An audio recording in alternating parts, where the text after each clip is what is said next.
안녕하세요. 저는 30대 중반의 여자입니다. 참 살다 결혼하면 시댁 때문에 스트레스 받는다기에 걱정을 했는데 무엇을 상상하든 그 이상이라서 더 어이가 없네요. 저와 남편은 집안 소개로 만나게 되었어요. 저보다 5살 많은 남편은 아들이 2명 있는 집안이었고 장남으로 태어났으며 시댁이 조금 부유한 편이라고 들었어요. 부모님 소개로 만났던지라 부담감이 없지는 않았는데 부유한 사람 치고는 그렇게 기가 센 것 같지도 않고 남편이 장남이라고 해서 자기 마음대로만 하려고 하거나 그런 것도 없이 그냥 남편이 인간적으로 참 좋았습니다. 저희들은 그렇게 첫 만남 이후에 서로가 마음에 들었다 보니 이어서 몇 달을 만나게 되자 양가 집안에서는 결혼 이야기가 오가기 시작했어요. 저는 남편을 만나던 당시 중소기업에 다니고 있었고 남편은 공기업에 근무하고 있었습니다. 그래도 솔직히 남편 집안이 부잣집이라고 하니까 저도 사람인지라 결혼할 때는 뭐 집도 해오고 차도 해오고 할 줄 알았는데 남편은 대학을 졸업하고 나서부터는 따로 독립해서 나와 살고 있었고 거의 그때부터 혼자서 살다시피 했다면서 집안에 뭘 기대하는 게 부담스럽다고 솔직히 말하더군요. 아니 솔직히 장남인데 뭐라도 진짜 해줄 줄 알았는데 남편의 그런 태도가 이상하더군요. 뭐 그렇다고 남편의 조건을 보고 좋아한 것도 아니다 보니 그냥 그런가 보다 했고 실제로 만난 8개월쯤 서로 결혼하기로 정하고 양가 집안에 인사드릴 때까지만 해도 남편 집안에서 뭐든 해줄 줄 알았는데 진짜 결혼할 때까지 단돈 10원짜리 하나 받은 게 없었습니다. 결혼식부터 신혼여행까지 전부 다 저희 부부가 모은 돈으로 했습니다. 진짜 설마 했는데 아무것도 안 도와주자 이제 현실적으로 아쉽더군요. 그러다 보니 보다 못한 저희 부모님도 화가 나서 사위인 남편을 불러다가 아니 왜 집에서 아무것도 안 도와주냐고 했더니 남편은 그제서야 씁쓸하게 웃으면서 사실 제가 전처의 자식이라서 그랬다고 말을 하더군요. 지금 저희 어머니는 사실 새어머니라고 말했습니다. 남편이 초등학교 시절 아버지가 바람이 났고 엄마는 그걸 못 견디고 집을 나갔다고 해요. 그러다 보니 자기 혼자 집안에서 남겨져서 아버지가 매일 나가기 전에 식탁 위에 놓고 가는 10,000원을 가지고 하루에 끼니를 때우면서 생활을 했고 그렇게 학교와 집을 오가면서 2년이라는 세월을 보냈는데 어느 날 아버지가 새엄마라고 데려온 그 여자가 바로 저를 낳아주신 어머니를 이혼하게 만든 그 상간녀였다고 합니다. 새엄마는 아버지와 결혼하면서 아이를 낳았는데 그게 바로 둘째 아들이라고 하더군요. 그래서 둘째와 자기는 나이 차이가 많이 난다고 했어요. 그리고 그 뒤에 알게 되었는데 이 새엄마라는 여자가 얼마나 독하냐면 그 전에 시아버지는 재혼 전에도 결혼을 이미 한 번 했었고 그 전 남편과의 사이에서 딸이 있었다고 합니다. 심지어 시아버지랑 바람을 피우다 걸렸고 남편과 딸아이를 버리고 온 거라고 하더라고요. 재혼 이후에도 단 한 번도 그 딸을 찾은 적이 없다고 했어요. 자기와 10살 차이 나는 그 동생이 태어난 이후로는 차별이 진짜 심각했다고 합니다. 자기가 학생 때는 받아보지 못했던 사랑과 관심들을 남동생은 매일같이 받았다고 합니다. 그래서 20살이 되던 해 자신은 집을 나와서 대학교 근처 원룸을 구해서 다녔고 모자라는 학비를 벌기 위해서 노가다도 해보고 그렇게 안 해본 일이 없이 알바를 하면서 혼자서 사는 생활이 익숙한 남자였어요.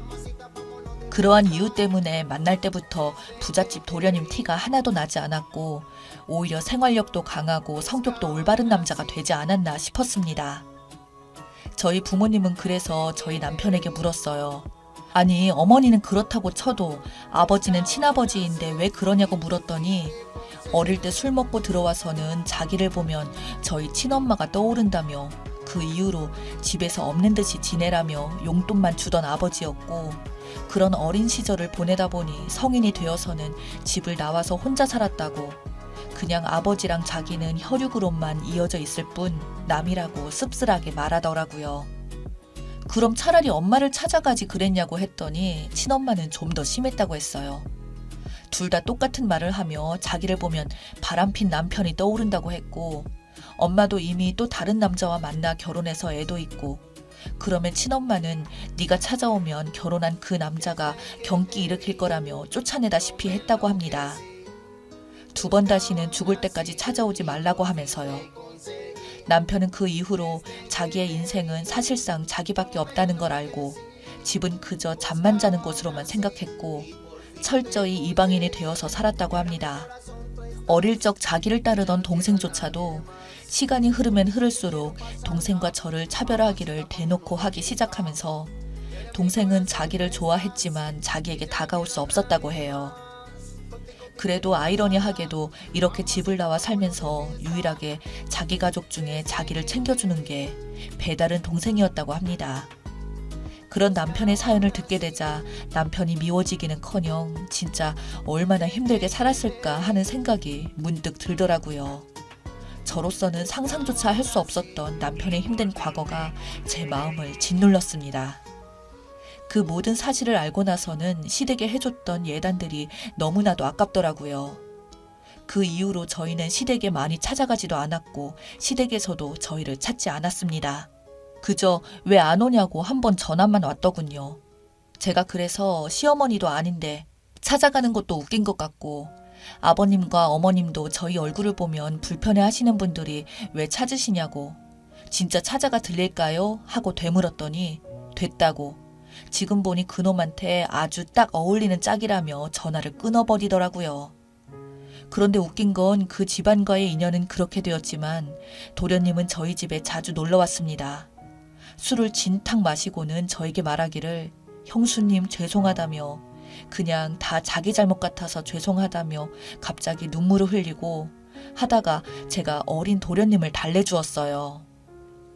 오히려 진짜 어린 도련님과 남편은 형제애가 깊어 보였습니다. 남편도 옛날에는 동생을 밀어내려고 했으나 항상 새엄마가 뭐라고 하면 동생이 옆에서 뭐 어떠냐며 자기한테 형형 이러면서 다가왔고 잘 따르던 동생이었다고 동생만큼은 남편도 아끼더군요. 그래서 시부모님은 안 보는데 배다른 형제인 동생과는 아주 아이러니하게도 관계 유지가 되었습니다. 그렇게 8년이라는 세월이 흘렀고 저도 아이 둘을 낳아 출산을 했어요.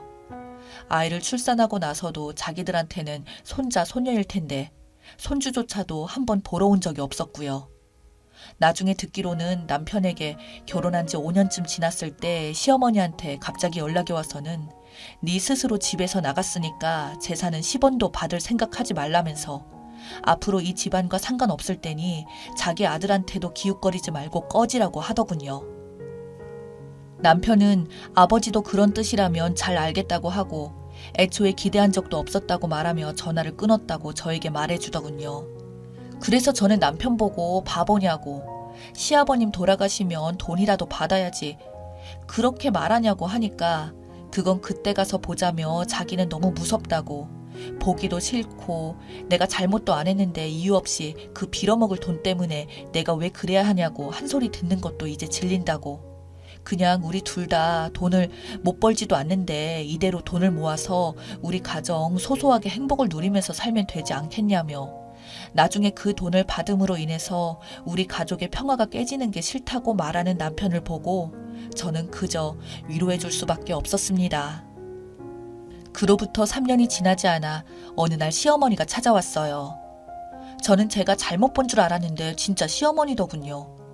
그래서 저는 도대체 무슨 일로 찾아왔냐고 하니까 항상 의기양양하던 시어머니가 갑자기 제 눈치를 살살 보면서 자기가 지금 갈 곳이 없으니까 자기를 좀 받아달라고 하더군요. 제가 그래서 아니 어머니 집은 어쩌고 여기 와서 그러냐고 하니까 사실 시아버님의 회사가 부도가 났다고 하더군요.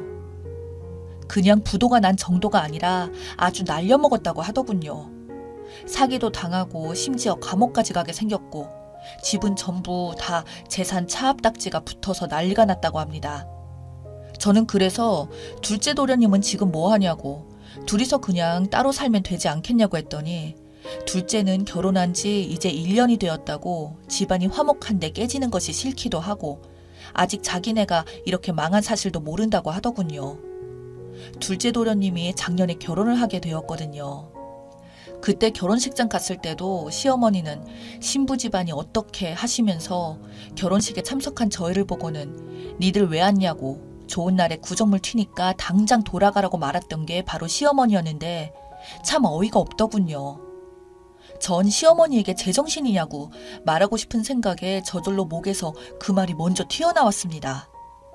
시어머니는 저에게 오히려 말버릇이 그게 뭐냐며 잔소리를 하더군요.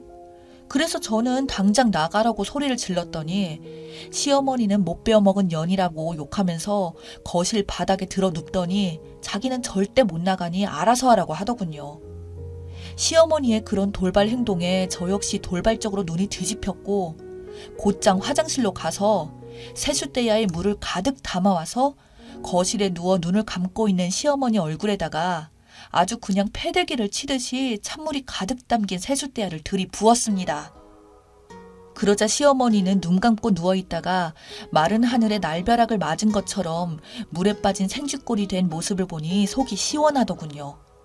그 이후로 아주 발광하는 시어머니를 뒤로하고 저는 바로 경찰을 불러서 집안에서 쫓아냈습니다. 결국 남편이 도련님께 이야기를 했고 도련님이 신혼집으로 가서 원룸을 따로 가지고 있다고 들었습니다만 방 한 칸에서 어떻게 하냐고 헛소리를 늘어놓고 있다는 걸 얼떨결에 귀동냥으로 들었네요.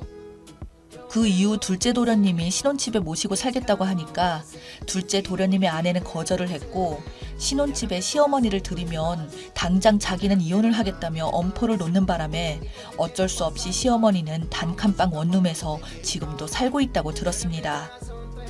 도련님을 미워하진 않지만 시어머니가 감옥에 들어갔다고 하니 아주 쌤통이더군요. 남편은 그래도 마음이 불편한지 그 일은 언급하고 싶지 않아 했지만 평생 부자 행세를 하던 그 인간들의 결과가 이렇게 끝이 나니 저는 너무나도 기분이 좋았습니다.